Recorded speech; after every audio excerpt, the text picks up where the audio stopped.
Halo sahabat sejarah mengantuk, selamat datang kembali di kisah penuh teka-teki dan pelajaran hidup.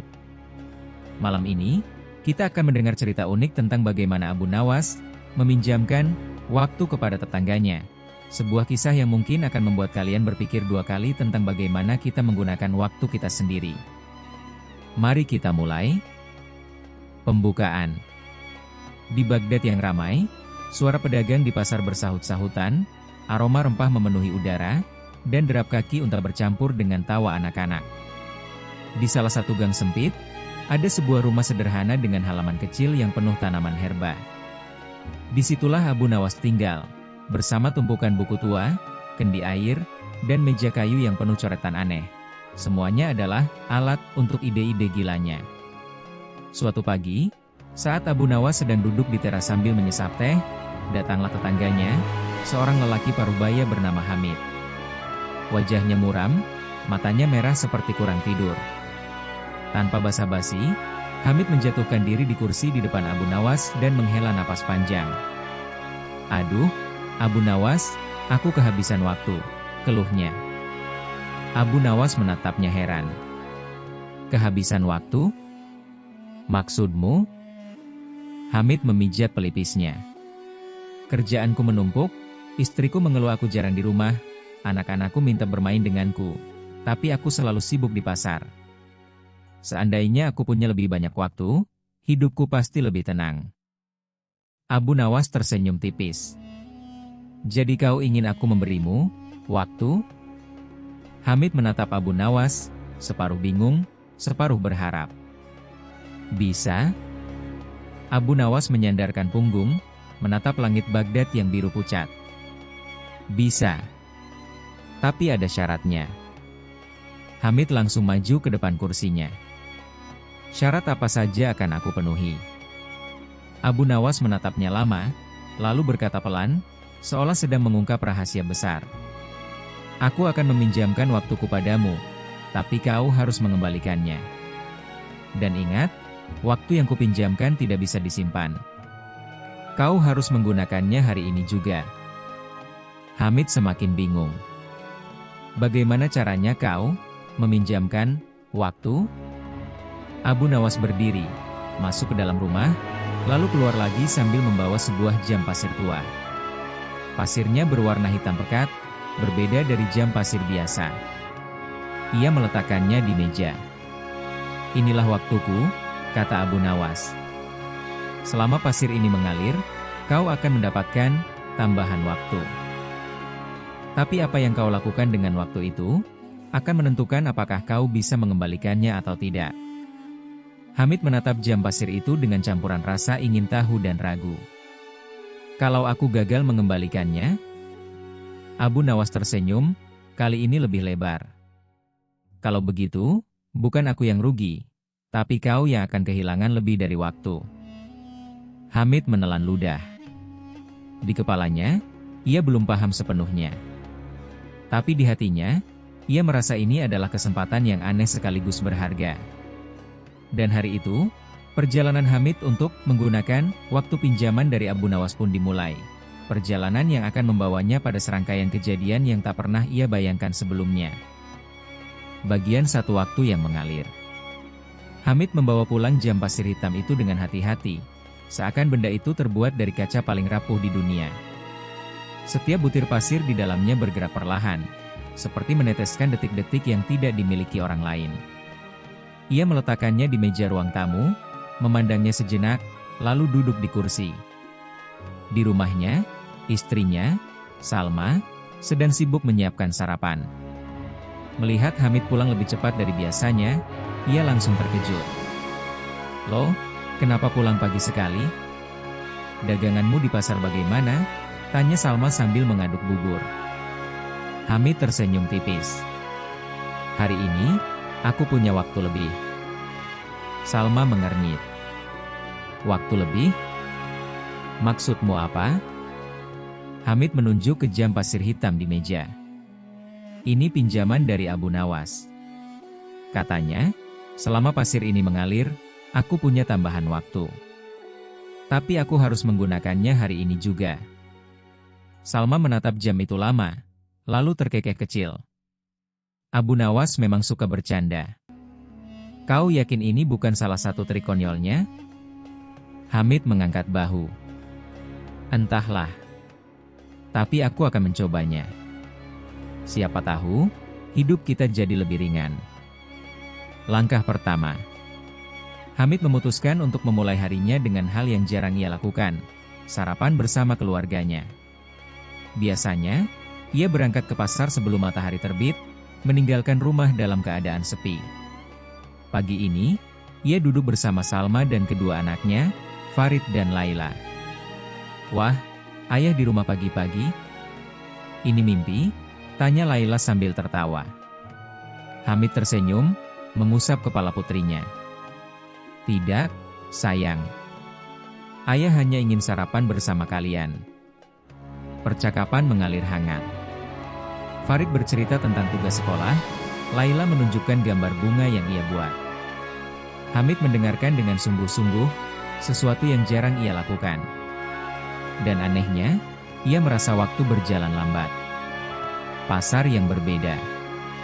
Setelah sarapan, Hamid tetap pergi ke pasar, tapi ia tidak terburu-buru seperti biasanya. Ia menyapa para pedagang lain, bahkan membantu seorang kakek mengangkat karung gandum. Biasanya ia akan melewatkan hal seperti itu karena takut membuang waktu.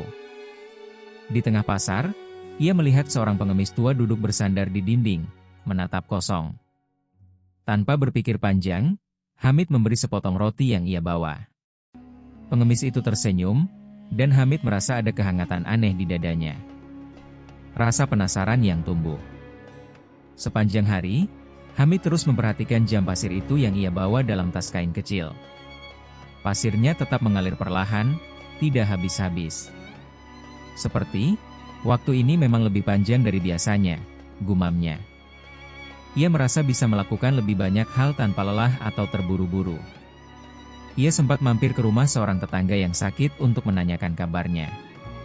Ia juga membantu Salma menjemur pakaian, sesuatu yang tidak pernah ia lakukan sebelumnya. Malam yang panjang. Menjelang malam, Hamid duduk di teras rumah sambil memandang langit Baghdad yang bertabur bintang. Salma keluar membawa teh hangat, lalu duduk di sampingnya. Aneh ya, kata Salma, hari ini terasa panjang, tapi menyenangkan. Hamid mengangguk. Mungkin ini yang dimaksud Abu Nawas. Tambahan waktu bukan berarti jamnya bertambah, tapi hati kita lebih lapang untuk menjalani hari. Salma tersenyum. Kalau begitu, semoga kau bisa mengembalikan waktu itu dengan baik. Hamid menatap jam pasir hitam yang kini pasirnya hampir habis di bagian atas. Ia tahu, besok ia harus menemui Abu Nawas untuk melaporkan apa yang ia lakukan hari ini. Dan ia mulai penasaran, apakah ia sudah benar-benar menggunakan waktu pinjaman itu dengan bijak. Bagian 2 ujian pertama. Keesokan paginya, Hamid membawa kembali jam pasir hitam itu ke rumah Abu Nawas.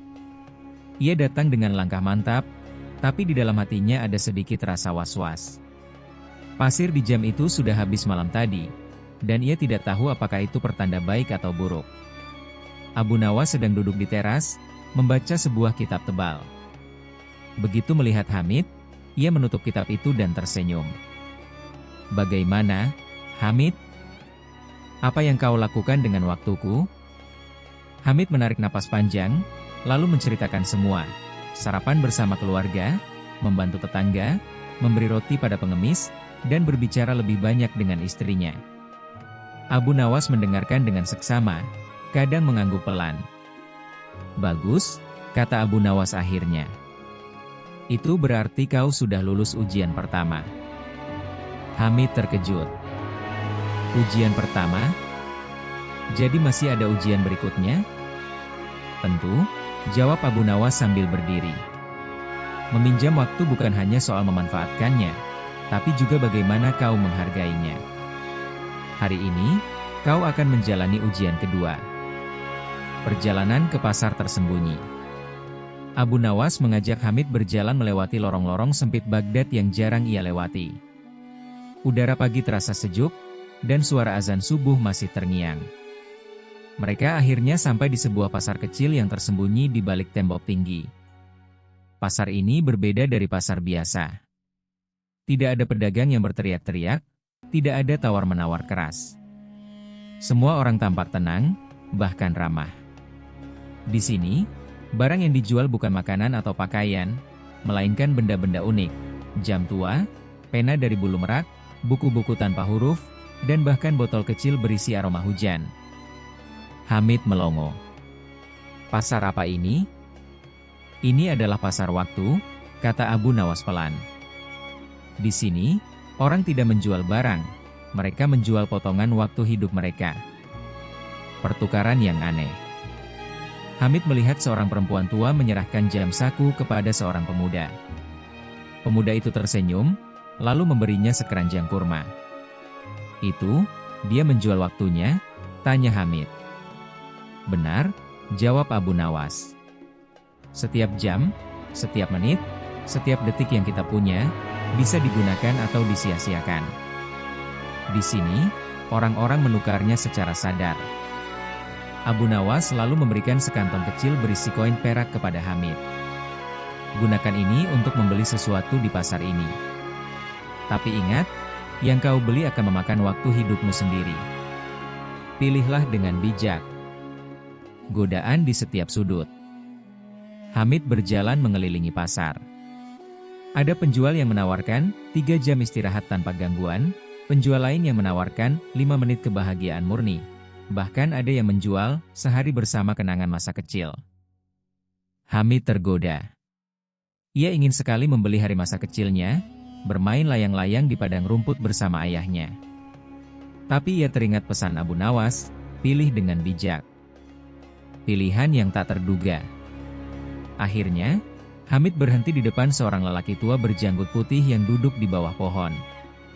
Di depannya hanya ada satu barang, sebuah kunci perunggu kecil. Ini apa? Tanya Hamid. Kunci ini akan membukakan satu pintu dalam hidupmu yang belum pernah kau masuki, jawab lelaki itu. Tapi pintu itu hanya akan terbuka jika kau siap mengorbankan 1 jam hidupmu. Hamid terdiam lama, lalu mengeluarkan koin perak dari kantongnya. Ia menyerahkannya kepada lelaki itu, dan menerima kunci tersebut. Kembali ke Abu Nawas. Hamid kembali kepada Abu Nawas, memperlihatkan kunci yang baru ia beli. Abu Nawas tersenyum, matanya berbinar. Bagus, Hamid. Kau memilih sesuatu yang memberi kemungkinan, bukan sekadar kenikmatan singkat. Kau akan segera tahu pintu apa yang akan terbuka untukmu. Hamid merasa penasaran, tapi sebelum ia sempat bertanya lebih jauh, Abu Nawas hanya berkata, besok pagi, bawalah kunci ini, dan kita akan memulai ujian ketiga. Bagian 3 pintu yang tersembunyi. Pagi berikutnya, Hamid datang ke rumah Abu Nawas membawa kunci perunggu yang ia beli dari pasar waktu.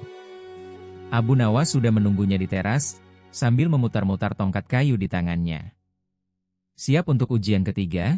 Tanya Abu Nawas. Hamid mengangguk. Tapi aku masih tidak tahu pintu apa yang harus kubuka. Abu Nawas tersenyum tipis. Kau akan mengetahuinya ketika saatnya tiba. Ikut aku.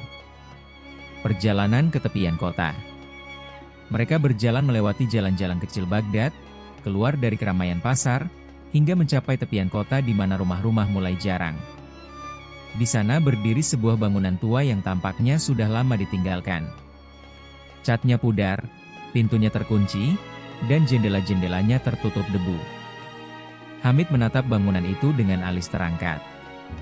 Ini rumah siapa? Bukan rumah siapa-siapa, jawab Abu Nawas. Ini adalah rumah peluang yang dilupakan. Hamid mengernyit. Rumah peluang? Abu Nawas mengangguk. Setiap orang dalam hidupnya memiliki pintu-pintu peluang. Sebagian terbuka, sebagian terkunci, sebagian bahkan tak pernah ditemukan. Hari ini, kau akan membuka salah satunya. Kunci dan pintu.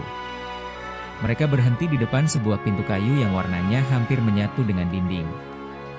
Di tengah pintu itu ada lubang kunci kecil, dan di atasnya terukir sebuah kata dalam bahasa Arab kuno, kesempatan. Hamid merogoh saku dan mengeluarkan kunci perunggu itu. Jari-jarinya sedikit bergetar saat ia memasukkannya ke lubang kunci. Ada suara klik pelan, dan pintu itu terbuka perlahan, mengeluarkan derit panjang yang seolah belum terdengar selama bertahun-tahun. Di dalamnya, begitu pintu terbuka, Hamid terkejut. Ruangan itu tidak kosong. Di dalamnya ada meja panjang dengan tumpukan kain tenun, benang emas, dan alat-alat tukang yang teratur rapi. Udara di ruangan itu hangat, dan ada cahaya matahari yang masuk melalui celah kecil di atap. "Apa ini?" tanya Hamid. "Ini adalah bengkel penjahit yang pernah menjadi pusat kerajinan terbaik di Baghdad," jawab Abu Nawas. "Pemiliknya meninggal, dan sejak itu tak ada yang mau melanjutkannya. Padahal, di sini tersimpan kesempatan untuk membangun sesuatu yang baru." Hamid melangkah masuk, menyentuh kain yang lembut di atas meja. Ia merasa ada rasa akrab, seperti pernah berada di tempat ini di masa lalu. Tugas yang diberikan. Abu Nawas berjalan mengitari ruangan, lalu berkata, "Hamid, ujian ketigamu adalah menghidupkan kembali tempat ini.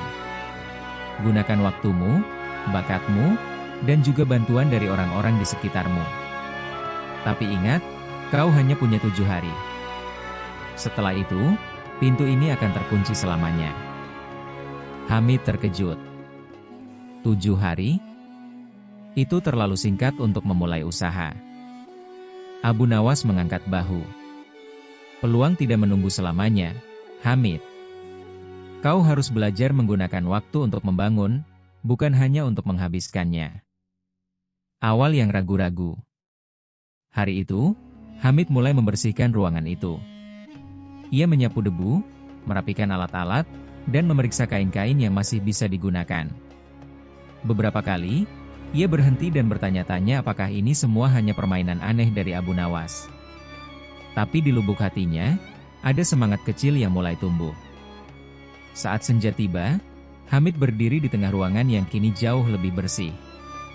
Ia menatap keluar pintu, di mana Abu Nawas berdiri tersenyum. "Kau sudah memulai dengan baik," kata Abu Nawas. "Besok, gunakan waktumu untuk mengisi tempat ini dengan kehidupan." Hamid mengangguk, meski dalam pikirannya ia masih belum yakin bisa menyelesaikan semuanya dalam 7 hari. Bagian 5 pesanan pertama dan godaan. 2 hari setelah bengkel mulai dibersihkan, suasana di dalamnya sudah berubah drastis. Meja tenun kini rapi, gulungan benang berwarna tersusun di rak, dan cahaya matahari masuk dengan indah melalui celah atap yang sudah diperbaiki Yusuf. Pagi itu, ketika Hamid sedang memeriksa kain-kain lama, seorang pria berpakaian mewah masuk ke bengkel. Wajahnya bersih, janggutnya rapi, dan matanya tajam mengamati setiap sudut ruangan. "Apakah kau yang mengelola tempat ini sekarang?" tanya pria itu. Hamid berdiri. "Benar, aku Hamid. Ada yang bisa kubantu?" Pria itu memperkenalkan diri sebagai Karim, seorang saudagar kain terbesar di Baghdad. Ia lalu berkata, "Aku butuh 10 kain tenun halus untuk pesta pernikahan keponakanku minggu depan. Jika kau bisa menyelesaikannya tepat waktu, aku akan membayar 3 kali lipat harga pasaran."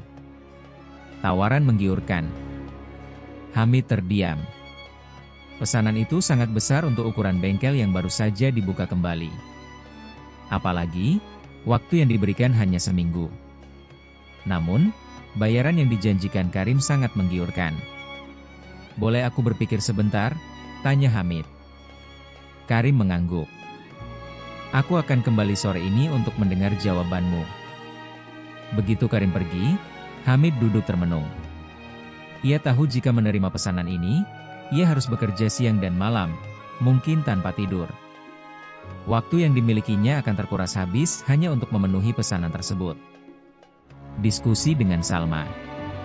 Siang itu, Salma datang membawakan makan siang.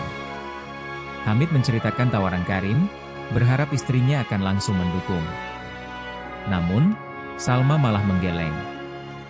"Hamid, ingatlah tujuanmu. Abu Nawas memintamu menghidupkan kembali bengkel ini, bukan hanya untuk uang. Kalau kau habiskan seluruh waktumu untuk pesanan ini, kau tidak akan punya waktu untuk hal lain," apalagi untuk orang-orang yang sudah membantumu. Hamid terdiam. Ia tahu Salma benar. Tapi di dalam hatinya, godaan uang itu tetap besar. Kunjungan Abu Nawas. Sore menjelang, Abu Nawas datang seperti biasa. Hamid menceritakan tawaran Karim dan kebimbangannya. Abu Nawas tersenyum samar.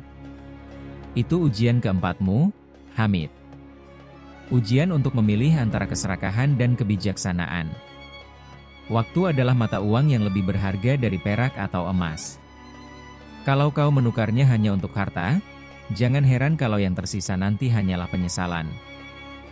Hamid menghela napas panjang. Tapi bukankah uang itu juga bisa membantu membangun bengkel? Benar, jawab Abu Nawas, tapi kalau kau kehilangan semua orang yang sudah mempercayaimu, untuk apa bengkel itu dibangun? Keputusan. Ketika Karim kembali sore itu, Hamid sudah memutuskan. Maaf, Tuan Karim, kata Hamid, aku tidak bisa menerima pesanan ini sekarang. Bengkel ini masih dalam tahap awal, dan aku tidak mau mengorbankan waktu semua orang yang membantuku demi satu pekerjaan besar. Karim menatapnya tajam, lalu tersenyum tipis. Keputusan yang jarang diambil oleh orang pada zaman ini. Baiklah, mungkin suatu hari nanti aku akan datang lagi. Hikmah di balik penolakan. Setelah Karim pergi, Hamid merasa lega, meski sedikit khawatir. Tapi malam itu, ia melihat para pekerja bengkel masih tersenyum dan tetap bersemangat. Ia menyadari bahwa ia telah memilih mempertahankan waktu bersama mereka daripada mengejar keuntungan semata. Abu Nawas, yang diam-diam mengamati dari sudut ruangan, tersenyum puas. Kau mulai mengerti, Hamid. Waktu yang kau jaga hari ini akan membuahkan hasil yang lebih besar di kemudian hari. Bagian 5 pesanan pertama dan godaan. 2 hari setelah bengkel mulai dibersihkan, suasana di dalamnya sudah berubah drastis. Meja tenun kini rapi, gulungan benang berwarna tersusun di rak, dan cahaya matahari masuk dengan indah melalui celah atap yang sudah diperbaiki Yusuf. Pagi itu, ketika Hamid sedang memeriksa kain-kain lama, seorang pria berpakaian mewah masuk ke bengkel. Wajahnya bersih, janggutnya rapi, dan matanya tajam mengamati setiap sudut ruangan. Apakah kau yang mengelola tempat ini sekarang? Tanya pria itu. Hamid berdiri. Benar, aku Hamid. Ada yang bisa kubantu? Pria itu memperkenalkan diri sebagai Karim, seorang saudagar kain terbesar di Baghdad. Ia lalu berkata, aku butuh 10 kain tenun halus untuk pesta pernikahan keponakanku minggu depan. Jika kau bisa menyelesaikannya tepat waktu, aku akan membayar 3 kali lipat harga pasaran. Tawaran menggiurkan. Hamid terdiam. Pesanan itu sangat besar untuk ukuran bengkel yang baru saja dibuka kembali. Apalagi, waktu yang diberikan hanya seminggu. Namun, bayaran yang dijanjikan Karim sangat menggiurkan. Boleh aku berpikir sebentar? Tanya Hamid. Karim mengangguk. Aku akan kembali sore ini untuk mendengar jawabanmu. Begitu Karim pergi, Hamid duduk termenung. Ia tahu jika menerima pesanan ini, ia harus bekerja siang dan malam, mungkin tanpa tidur. Waktu yang dimilikinya akan terkuras habis hanya untuk memenuhi pesanan tersebut. Diskusi dengan Salma. Siang itu, Salma datang membawakan makan siang. Hamid menceritakan tawaran Karim, berharap istrinya akan langsung mendukung. Namun, Salma malah menggeleng. Hamid, ingatlah tujuanmu. Abu Nawas memintamu menghidupkan kembali bengkel ini, bukan hanya untuk uang. Kalau kau habiskan seluruh waktumu untuk pesanan ini, kau tidak akan punya waktu untuk hal lain, apalagi untuk orang-orang yang sudah membantumu. Hamid terdiam. Ia tahu Salma benar. Tapi di dalam hatinya, godaan uang itu tetap besar. Kunjungan Abu Nawas. Sore menjelang, Abu Nawas datang seperti biasa. Hamid menceritakan tawaran Karim dan kebimbangannya. Abu Nawas tersenyum samar. Itu ujian keempatmu, Hamid. Ujian untuk memilih antara keserakahan dan kebijaksanaan. Waktu adalah mata uang yang lebih berharga dari perak atau emas. Kalau kau menukarnya hanya untuk harta, jangan heran kalau yang tersisa nanti hanyalah penyesalan. Hamid menghela napas panjang. Tapi bukankah uang itu juga bisa membantu membangun bengkel? Benar, jawab Abu Nawas, tapi kalau kau kehilangan semua orang yang sudah mempercayaimu, untuk apa bengkel itu dibangun? Keputusan. Ketika Karim kembali sore itu, Hamid sudah memutuskan. Maaf, Tuan Karim, kata Hamid, aku tidak bisa menerima pesanan ini sekarang. Bengkel ini masih dalam tahap awal, dan aku tidak mau mengorbankan waktu semua orang yang membantuku demi satu pekerjaan besar. Karim menatapnya tajam, lalu tersenyum tipis. Keputusan yang jarang diambil oleh orang pada zaman ini. Baiklah, mungkin suatu hari nanti aku akan datang lagi. Hikmah di balik penolakan. Setelah Karim pergi, Hamid merasa lega, meski sedikit khawatir. Tapi malam itu, ia melihat para pekerja bengkel masih tersenyum dan tetap bersemangat. Ia menyadari bahwa ia telah memilih mempertahankan waktu bersama mereka daripada mengejar keuntungan semata. Abu Nawas, yang diam-diam mengamati dari sudut ruangan, tersenyum puas. Kau mulai mengerti, Hamid. Waktu yang kau jaga hari ini akan membuahkan hasil yang lebih besar di kemudian hari. Bagian 6, Kesempatan untuk Kampung. 2 hari setelah menolak tawaran Karim, suasana bengkel semakin hidup. Kain-kain mulai ditenun kembali. Suara ketukan alat tenun berpadu dengan obrolan ringan para pekerja. Hamid merasa lega karena tidak membebani mereka dengan pekerjaan berlebihan, dan justru melihat semangat mereka tumbuh. Suatu sore, ketika Hamid sedang mengatur gulungan benang, seorang utusan dari kepala kampung datang. Lelaki itu membawa surat yang ditutup dengan segel lilin merah. Hamid, kata utusan itu, kepala kampung ingin bertemu denganmu besok pagi. Ada hal penting yang ingin dibicarakan. Hamid menerima surat itu dan membukanya. Isinya singkat. Kami mendapat kabar bahwa rombongan utusan dari kota tetangga akan berkunjung minggu depan. Mereka membutuhkan hadiah khusus dari kampung kita. Datanglah ke balai kampung untuk membicarakannya. Pertemuan di balai kampung. Keesokan paginya, Hamid datang ke balai kampung. Kepala kampung, seorang pria berusia lanjut bernama Hakam, langsung menyapanya. Hamid, aku dengar kau telah menghidupkan kembali bengkel tenun legendaris itu. Kami ingin meminta bantuanmu. Hamid duduk, mendengarkan dengan seksama. Hakam menjelaskan bahwa utusan dari kota tetangga adalah tamu penting, dan mereka ingin membawa hadiah berupa kain tenun khas Baghdad sebagai simbol persahabatan. Masalahnya, tidak ada penenun di kampung lain yang bisa membuatnya sehalus di bengkel lama tersebut. Kami ingin kau membuatnya, Hamid, kata Hakam. Bukan untuk dijual, tapi sebagai hadiah resmi kampung kita. Tantangan baru. Hamid mengangguk, tapi ia tahu ini bukan tugas kecil. Waktu yang tersisa hanya 6 hari sebelum rombongan utusan datang. Ia akan membutuhkan semua bantuan yang bisa ia dapatkan. Sepulang dari balai kampung, Hamid langsung mengumpulkan para pekerja bengkel, Yusuf si tukang kayu, Fatimah si penenun, Bilal si penjahit, serta beberapa warga lain. Ia menjelaskan permintaan kepala kampung. Kita harus bekerja siang dan malam untuk menyelesaikan ini tepat waktu, kata Hamid. Tapi ingat, ini bukan pesanan untuk keuntungan kita. Ini adalah hadiah untuk menjaga hubungan baik antar kampung. Ini untuk kita semua. Kerja bersama. Hari-hari berikutnya menjadi penuh kesibukan. Yusuf membuat bingkai kayu untuk alat tenun tambahan. Fatimah memintal benang halus dari sutra terbaik yang mereka miliki. Bilal memotong kain dengan presisi, sementara warga lain bergantian membantu memutar alat tenun. Salma dan para ibu menyiapkan makanan bagi para pekerja, memastikan tidak ada yang kelaparan di tengah pekerjaan berat ini. Laila dan Farid membantu membersihkan sisa-sisa benang di lantai. Hamid sendiri mengawasi setiap tahap, memastikan kualitas kain tetap sempurna. Ia tahu, hadiah ini akan menjadi wajah kampung mereka di mata para tamu. Kehangatan yang tumbuh. Di tengah kesibukan itu, Hamid mulai melihat sesuatu yang luar biasa. Waktu yang mereka habiskan bersama bukan hanya untuk bekerja, tapi juga untuk saling mengenal lebih dekat. Orang-orang yang sebelumnya jarang berinteraksi kini duduk satu meja, berbagi cerita sambil memintal benang. Abu Nawas, yang sesekali datang untuk mengamati, hanya tersenyum dari jauh. Ia tahu Hamid sedang mempelajari pelajaran penting berikutnya. Waktu yang diberikan untuk orang lain akan kembali dalam bentuk kebersamaan yang lebih kuat. Menjelang tenggat. Di akhir hari kelima, kain itu mulai menunjukkan bentuknya. Polanya rumit, dengan benang emas membentuk motif bunga dan bintang. Hamid memandangi hasil kerja mereka sambil merasa bangga.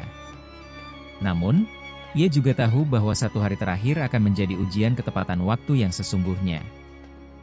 Bagian 7, gangguan di hari terakhir. Hari terakhir sebelum tenggat tiba, suasana di bengkel penuh dengan ketegangan. Semua orang bekerja lebih cepat dari biasanya. Fatimah dan Bilal menyelesaikan tenunan terakhir, sementara Yusuf memperkuat bingkai agar kain tetap tegang saat dipotong. Hamid memeriksa setiap detail. Pola bunga dan bintang dari benang emas sudah hampir sempurna. Mereka hanya perlu beberapa jam lagi untuk menyelesaikannya. Namun, tepat saat matahari mulai condong ke barat, suara gaduh terdengar dari luar. Seorang anak berlari masuk dengan napas terengah-engah. "Hamid, ada masalah besar di pasar. Salah satu gudang kain terbakar, dan api mulai menyebar," teriaknya. Dilema besar. Semua orang di bengkel saling berpandangan. Api di pasar berarti banyak pedagang terancam kehilangan mata pencaharian. Tapi jika Hamid pergi membantu memadamkan api, pekerjaan kain mereka akan terhenti, dan waktu tersisa sangat sedikit. Salma menatap suaminya. "Kalau kau pergi, kita mungkin tidak akan menyelesaikan kain ini tepat waktu."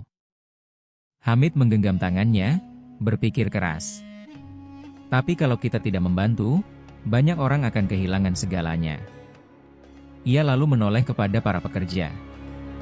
"Kalian bisa melanjutkan tanpa aku?" Fatimah mengangguk. "Pergilah, Hamid. Ini bukan hanya tentang kain. Ini tentang waktu kita untuk menolong orang lain." Berlomba dengan waktu.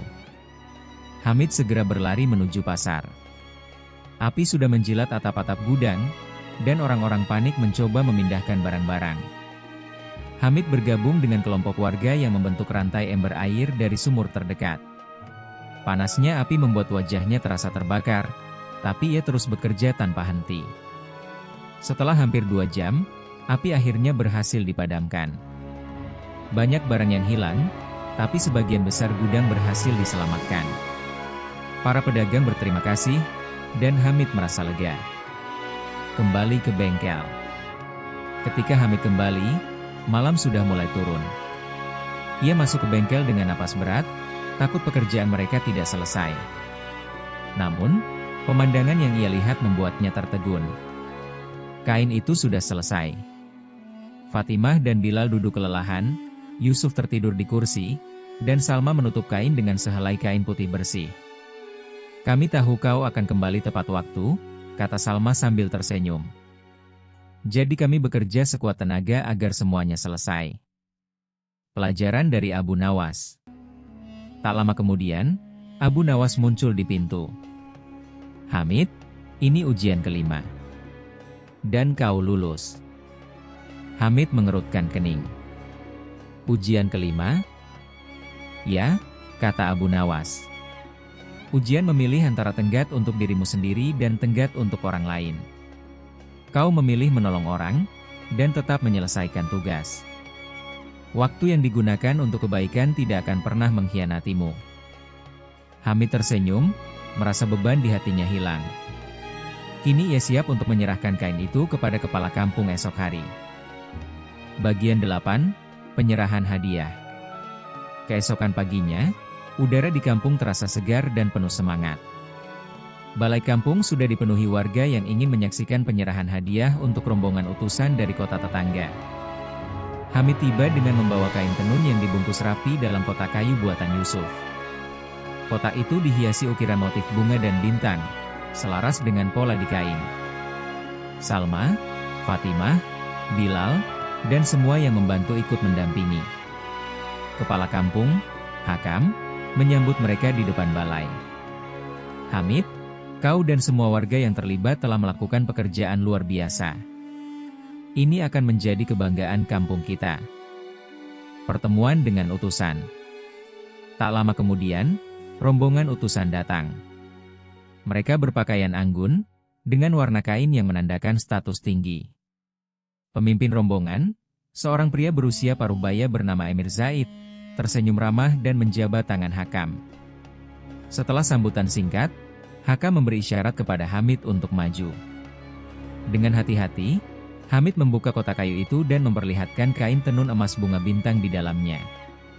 Emir Zaid menatapnya lama, lalu menyentuh kain itu dengan ujung jarinya. Indah sekali. Ini bukan sekadar kain. Ini adalah karya seni. Kejutan tak terduga. Emir Zaid menoleh kepada Hamid. Siapa yang membuat ini? Hamid sempat ragu, lalu berkata, kami membuatnya bersama, Tuan. Bengkel kami baru saja dihidupkan kembali, dan semua warga membantu. Zaid tersenyum lebar. Kalau begitu, aku punya kabar. Aku ingin memesan 5 lembar kain seperti ini untuk istana kota kami. Tidak untuk minggu ini, tapi untuk setahun ke depan. Kami ingin memastikan kualitas seperti ini terus hidup. Warga yang mendengar langsung bersorak kecil. Pesanan ini bukan hanya besar, tapi juga memberi waktu panjang bagi bengkel untuk berkembang tanpa terburu-buru. Rasa syukur. Hamid membungkuk hormat. Kami akan melakukannya dengan sepenuh hati. Terima kasih atas kepercayaan Anda. Setelah upacara penyerahan selesai, warga kampung merayakan dengan makan bersama. Anak-anak berlari-lari di sekitar balai kampung, musik tabuh dan rebana menggema di udara. Hamid duduk di sudut, memandangi rekan-rekannya yang tertawa gembira. Ia sadar bahwa semua ini berawal dari satu hal, memanfaatkan waktu dengan bijak, bukan hanya untuk dirinya sendiri, tapi untuk orang lain. Abu Nawas menyela. Di tengah keramaian, Abu Nawas menghampiri Hamid. Ujian ke-6, Hamid, adalah belajar bahwa waktu yang digunakan untuk membangun bersama akan membuka pintu yang lebih besar daripada yang bisa kau buka sendirian. Hamid tersenyum. Dan pintu itu sudah terbuka lebar sekarang. Abu Nawas mengangguk. Betul. Tapi perjalananmu belum selesai. Masih ada ujian berikutnya, dan itu mungkin yang paling sulit. Bagian 9, Ujian Kesabaran. Beberapa minggu berlalu sejak penyerahan hadiah untuk Emir Zaid. Bengkel Hamid kini lebih sibuk dari sebelumnya, tetapi suasananya tetap hangat dan penuh kerjasama. Namun, pekerjaan 5 lembar kain pesanan istana tidak bisa dikerjakan tergesa-gesa. Setiap helai benang harus dipintal sempurna. Setiap pola harus ditenun dengan presisi. Hamid tahu ini membutuhkan waktu berbulan-bulan. Awalnya, semua berjalan lancar. Tapi setelah sebulan, semangat para pekerja mulai menurun. Beberapa mulai mengeluh. Hamid, kita mengerjakan hal yang sama setiap hari. Rasanya tidak ada kemajuan, keluh Bilal. Fatimah menambahkan, aku tahu ini untuk istana. Tapi, kapan kita akan melihat hasilnya? Tekanan dari luar. Di saat yang sama, Karim, saudagar kain yang dulu pernah memberi tawaran besar, datang lagi. Kali ini, ia membawa tawaran baru. Hamid, aku punya pembeli dari luar negeri yang mau membayar sangat mahal untuk kain dalam jumlah besar. Aku tahu kau sedang sibuk, tapi kalau kau mau, aku bisa memberikan setengah uangnya di muka. Tawaran ini menggiurkan, apalagi untuk memotivasi para pekerja yang mulai kehilangan semangat. Tapi Hamid sadar, jika ia menerima pesanan Karim, pekerjaan untuk istana akan tertunda. Nasihat Abu Nawas. Hamid pergi menemui Abu Nawas di sore hari. Mereka duduk di tepi sungai sambil memandang arus air. Abu Nawas, aku takut orang-orang mulai bosan. Dan tawaran Karim bisa membuat bengkel lebih kaya. Apa yang harus kulakukan? Abu Nawas mengambil segenggam pasir dan membiarkannya jatuh perlahan dari tangannya. Hamid, pernahkah kau melihat petani memetik buah sebelum waktunya? Buah itu akan asam dan tak berguna. Waktu juga seperti itu. Tidak semua hal bisa dipercepat. Kesabaran adalah kunci agar hasilnya manis. Hamid terdiam, memikirkan kata-kata itu. Menolak lagi. Keesokan harinya, Hamid memanggil semua pekerjanya. Aku tahu kita lelah. Tapi pekerjaan ini bukan sekadar pesanan, ini adalah janji yang kita buat kepada istana. Kita akan menyelesaikannya dengan sabar, tanpa mengorbankan kualitas. Tawaran Karim akan kutolak. Beberapa mengangguk, beberapa menghela napas, tapi tidak ada yang meninggalkan bengkel. Dalam hati, Hamid lega karena mereka memilih bertahan. Perubahan sikap. Untuk mengembalikan semangat, Hamid membuat jadwal baru. Setiap pekerja akan bergantian mengerjakan bagian berbeda dari kain, agar tidak bosan. Ia juga mengadakan makan bersama setiap akhir pekan, sehingga kebersamaan tetap terjaga. Lambat laun, keluhan berkurang, dan suara ketukan alat tenun kembali terdengar teratur. Hamid tahu, ini adalah kemenangan kecil, menang melawan rasa tidak sabar. Pengakuan dari Abu Nawas. Suatu malam, Abu Nawas datang diam-diam ke bengkel. Ia melihat Hamid dan para pekerja masih sibuk, tapi wajah mereka tenang. Ujian ketujuh, kata Abu Nawas sambil tersenyum, adalah ujian menunggu. Dan kau sudah memenangkannya. Hamid hanya tersenyum, sambil menatap kain yang perlahan mulai mendekati sempurna. Bagian 10, ujian terakhir. Hari itu, lembar kelima dari pesanan istana akhirnya selesai. Semua pekerja bersorak gembira. Kain-kain itu berkilau di bawah cahaya matahari sore, memantulkan warna emas dan perak yang terjalin rapi dalam pola rumit. Hamid menghela napas lega. Kita berhasil, katanya sambil menatap semua orang di bengkel. Namun, sebelum kain itu dikirim ke istana, Abu Nawas datang. Wajahnya kali ini lebih serius dari biasanya. Hamid, katanya pelan, waktumu yang kupinjamkan hampir habis. Tapi sebelum aku mengambilnya kembali, ada satu ujian terakhir. Hamid terdiam. Apa itu? Pilihan sulit. Abu Nawas menjelaskan bahwa di kampung sebelah, sebuah bencana banjir telah merusak rumah dan menghilangkan mata pencaharian banyak keluarga.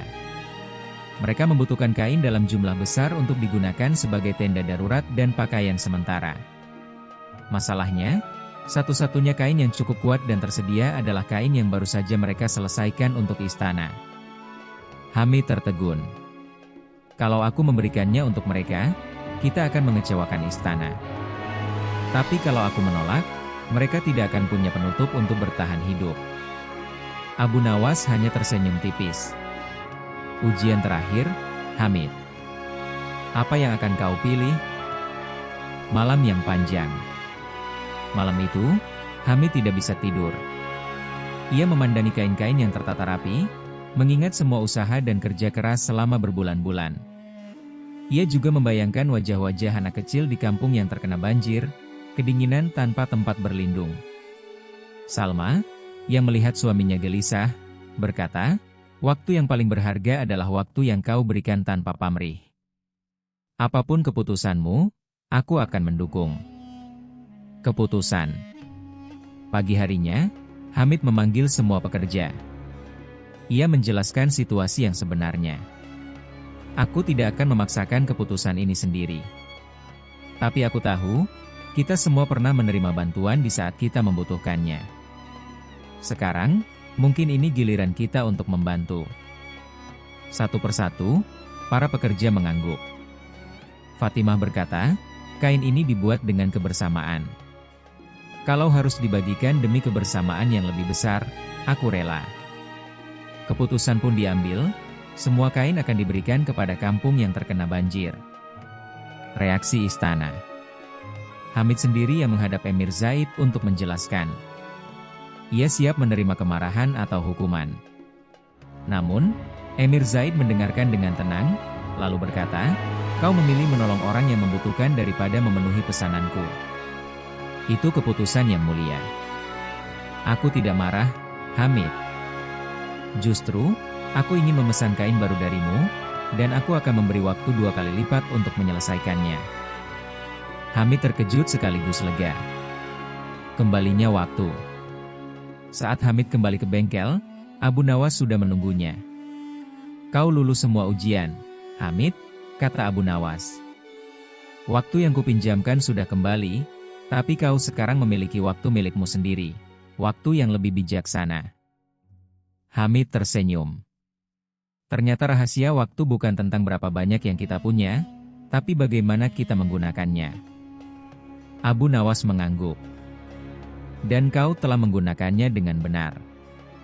Dengan itu, Abu Nawas berjalan pergi, meninggalkan Hamid dengan bengkel yang kini bukan hanya tempat bekerja, tapi pusat kebersamaan seluruh kampung. Bagian penutup, warisan waktu. Sejak hari itu, bengkel Hamid bukan lagi sekadar tempat menenun kain. Ia menjadi jantung kehidupan kampung. Orang-orang datang bukan hanya untuk bekerja, tetapi juga untuk belajar, berbagi cerita, dan saling membantu. Pesanan dari istana tetap mengalir, namun Hamid tidak lagi mengukur kesuksesan dari seberapa banyak kain yang terjual.